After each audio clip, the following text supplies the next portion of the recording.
Next types of RNA, messenger RNA, rRNA, tRNA.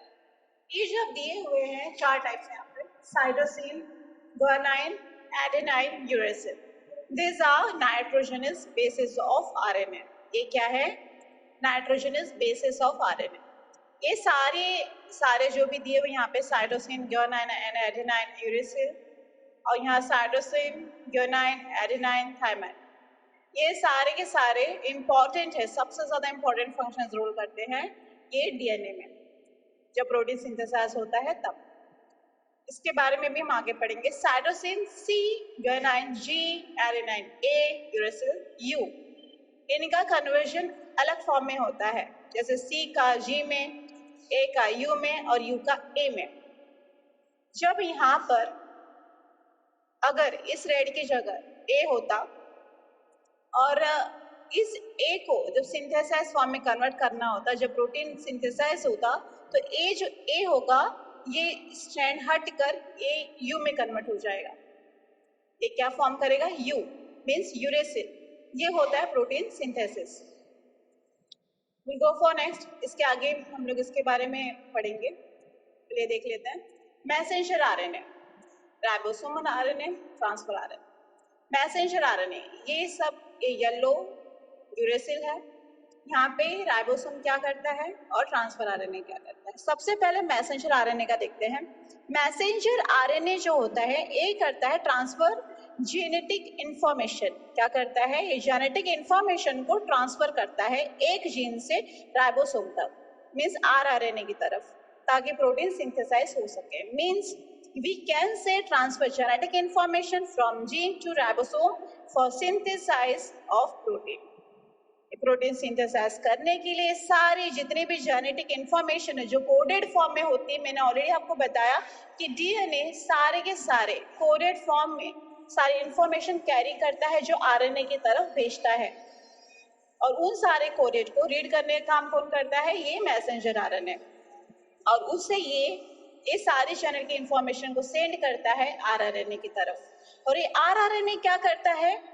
ये एक framework बनाता है, ये सारी इंफॉर्मेशन का एक फ्रेमवर्क में कन्वर्ट करता है, और उस स्ट्रक्चर फ्रेमवर्क को वो ट्रांसफर करता है टीआरएनए की तरफ।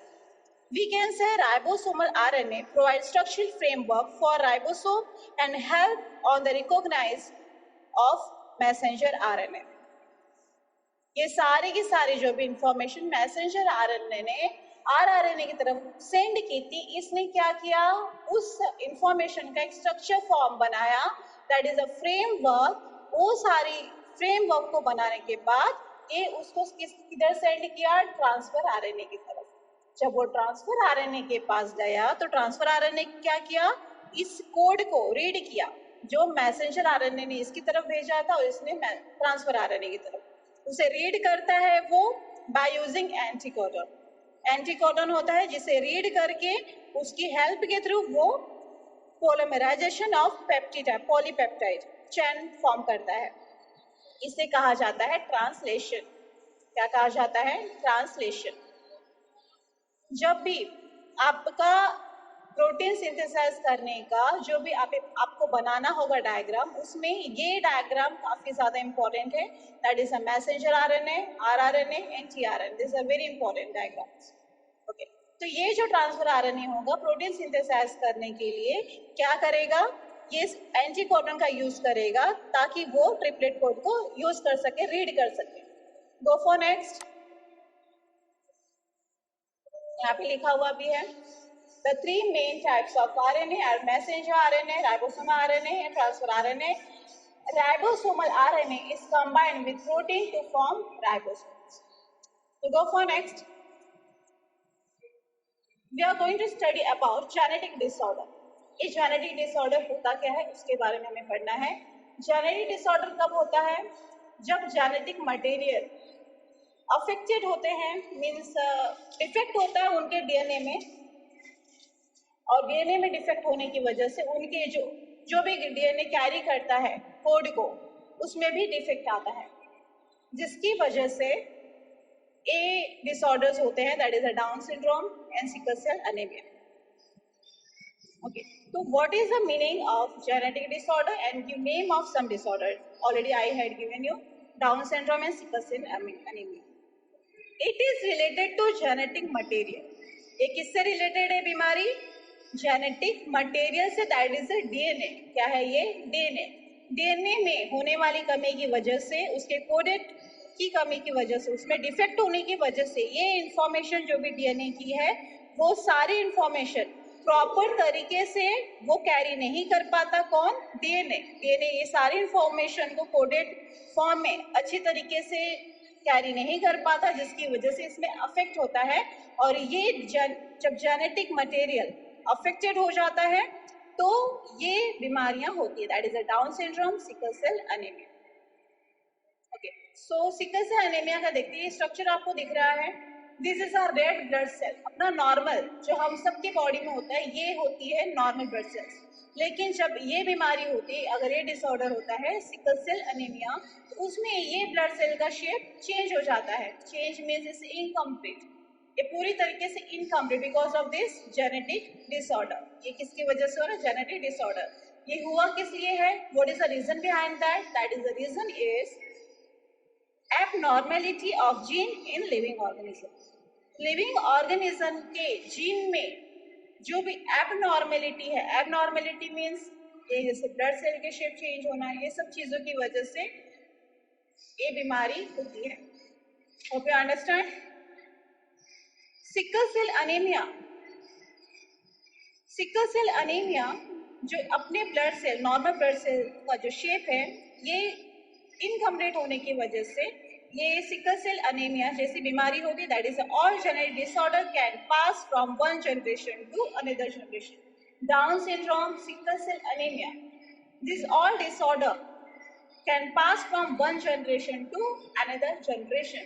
ये जनरेशन बाय जनरेशन चलती रहती है। So this is a genetic disorder about. Now go for next. Okay, next one is with the help of RNA. With the help of RNA, the gene present in the form of DNA participate in the functioning of cell. RNA की help से gene जो present होता है DNA में, participate करता है cell के functions में। डीएनए क्या करता है? डीएनए सबसे पहले क्या करता है? डीएनए प्रोटीन सिंथेसाइज करने के लिए आरएनए की तरफ अपने कोडेड जो उसने स्टोर करके रखा और जो कैरी किया है सारी इंफॉर्मेशन, उस कोडेड फॉर्म को आरएनए की तरफ भेजता है। फिर ये आरएनए क्या करता है? उन सारे कोडेड को अपने मैसेंजर आरएनए, फिर आरआरएनए, फिर टीआरएनए तरफ सेंड करता है ताकि प्रोटीन सिंथेसाइज हो सके। Means DNA is very important in functioning of cell. और जीन ये जो प्रेजेंट होता है in the form of DNA, DNA के अंदर जो जीन प्रेजेंट होते हैं वो आरएनए की हेल्प से पार्टिसिपेट करते हैं सेल में ताकि वो फंक्शंस कर सके प्रॉपर तरीके से, and thereby control the structure and functioning of the body, information about protein synthesis in the DNA, ताकि वो कंट्रोल कर सके structures like I said you कि ब्लड से, मैंने आपको सिकल सेल एनीमिया का बोला, जो ब्लड सेल्स है वो प्रॉपर तरीके से उनका स्ट्रक्चर फॉर्म हो सके। और आरआरएनए क्या करता है? आरआरएनए स्ट्रक्चर फॉर्म करता है, फ्रेमवर्क फॉर्म करता है, जो कि वो ट्रांसफर करता है टीआरएनए की तरफ। उसी स्ट्रक्चर के बारे में हम देख रहे हैं यहाँ पे, जो प्रोटीन सिंथेसाइज करने में सबसे ज्यादा हेल्प करता है in DNA. And synthesize of appropriate protein as पर requirement is necessary for body. तो जितनी प्रोटीन की इंपॉर्टेंट जरूरत होती है, प्रोटीन की जरूरत क्यों होती है? हमारी बॉडी को ग्रोथ करने के लिए, उसमें उसके सेल्स को प्रॉपर तरीके से फंक्शंस करने के लिए प्रोटीन की जरूरत होती है। तो it is very important part. इस प्रोटीन को सिंथेसाइज करने के लिए सबसे ज्यादा इंपॉर्टेंट रोल कहाँ से शुरू होता है? DNA. DNA through RNA and RNA through all parts, and cells start to synthesize protein. अब इस डायग्राम में देखते हैं, hope you understand very well. इसके पहले मैंने आपको बताया था कोडेड के बारे में। Coded like this, A U C, adenine, uracil. I told you already about this all. Adenine, uracil, cytosine, thymine, T is a thymine, G is a guanine. ये सब के बारे में हमने ऑलरेडी पढ़ा पीछे, right? So I told you that how it is start to convert in other. तो जैसे आपने देखा यहाँ पे सारे के सारे कन्वर्शन कैसे होते हैं. अगर U है, यूरेसिल है, तो एडेनाइन में कन्वर्ट होगा, साइटोसिन है तो ग्यूनाइन में, और एडेनाइन है तो थायमाइन. और अगर cytosine, guanine and guanine cytosine एक कंफर्म एंड फिक्स्ड है, ये सारे स्ट्रैंड्स में से ये सिर्फ एक ही हेलिक्स स्ट्रक्चर काम आता है, इस हेलिक्स में से सिर्फ एक ही स्ट्रैंड काम आता है प्रोटीन सिंथेसाइज करने के. यहाँ पे डबल आपको दिख रहा है, डबल हेलिक्स स्ट्रक्चर, एक one and this one is a second one. इसमें से सिर्फ एक ही स्ट्रैंड काफी होता है प्रोटीन सिंथेसाइज करने के लिए, और ये होते हैं ब्रेक. ये होता है ब्रेक होना शुरू होता है. ब्रेक होने के बाद इसमें कन्वर्शन शुरू होता है, जैसे थायमाइन है तो एडेनाइन, एडेनाइन है तो यूरेसिल, ग्यूनाइन है तो cytosine, thymine, adenine, same. It's a continued. ये कंटिन्यूट पार्ट होते ही ये शुरू होता है प्रोटीन सिंथेसाइज करने में हेल्प करता है. This very important part. हाँ, दिस इज कॉल्ड ट्रांसक्रिप्शन. इस फॉर्म को कहा जाता है transcription. Transcription means what is a transcription? जो डीएनए से होके मैसेंजर आरएनए तरफ बढ़ता है. मीन्स डीएनए ने क्या किया, अपने अंदर स्टोर किए जो कैरी किया हुआ सारी इंफॉर्मेशन है कोडेड फॉर्म में रखा है, उसने क्या किया, मैसेंजर आरएनए की तरफ सेंड किया. फिर मैसेंजर आरएनए ने क्या किया, उसने सारी कोडेड को अपने पास रखा. तो that is a process called transcription. This process is called transcription. Remember that. ये ट्रांसक्रिप्शन हो गया. अब इसके आगे जो मैसेंजर आरएनए है प्रोटीन सिंथेसाइज करेगा, वो होगा ट्रांसलेशन. क्योंकि वो कोड को रीड करेगा, उस कोड को रीड करेगा, और रीड करने के बाद ये सारे कोड को रीड करके ट्रांसलेट करेगा ताकि प्रोटीन सिंथेसाइज हो सके. Go for next. This protein are synthesized by DNA through RNA. मैंने अभी पढ़ा आपको, प्रोटीन सिंथेसाइज होता है डीएनए के द्वारा और थ्रू आरएनए. बिना आरएनए की तरफ भेजे कोई भी प्रोटीन सिंथेसाइज नहीं हो सकता.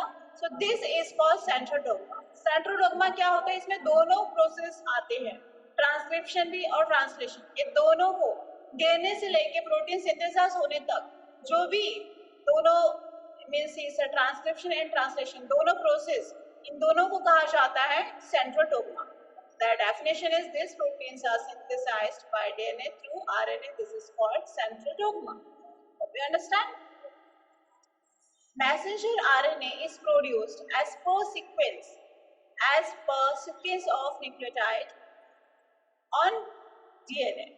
Only one of the two strands of DNA is used in this process. मैंने अभी आपको बताया कि मैसेंजर आरएनए क्या करता है, सिर्फ इसमें एक ही स्ट्रैंड की जरूरत होती है प्रोटीन सिंथेसाइज करने के लिए. सिर्फ एक स्ट्रैंड की जरूरत होती है प्रोटीन सिंथेसाइज करने के लिए. और जो स्ट्रैंड यहाँ पे न्यूक्लियो नाइट्रोजनस बेसिस दिया हुआ है, ये ब्रेक होता है.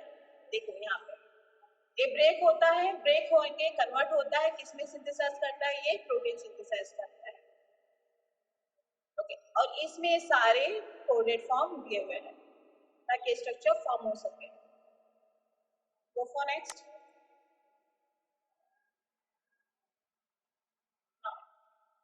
The sequence of nucleotide in messenger RNA, जो sequence है ये nucleotide, ये जो nucleotide का जो sequence है ये being produced is always complementary to DNA strand used for synthesis.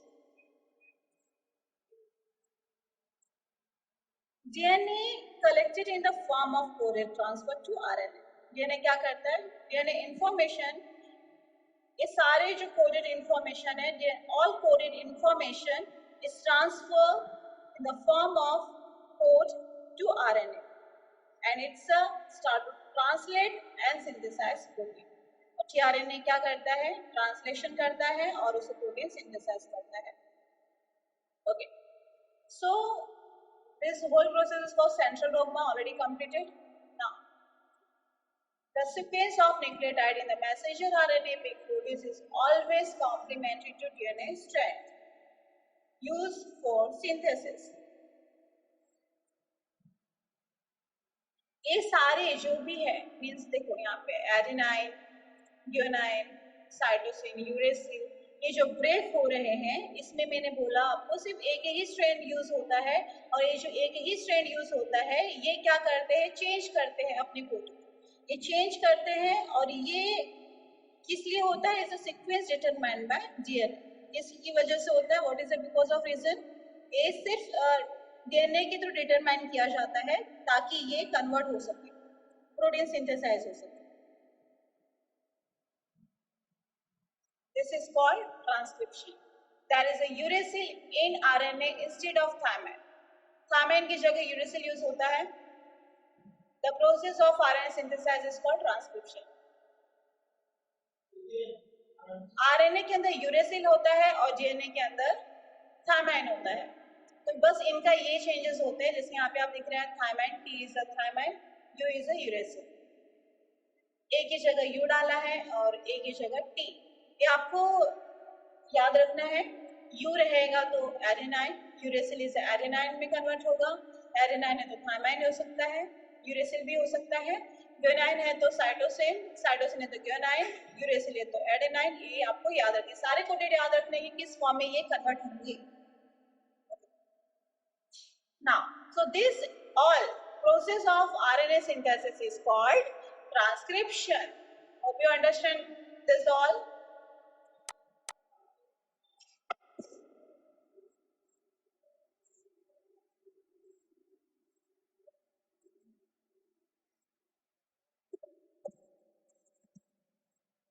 आपको कोई भी सवाल पूछना हो, if you having any doubt or question, you can ask.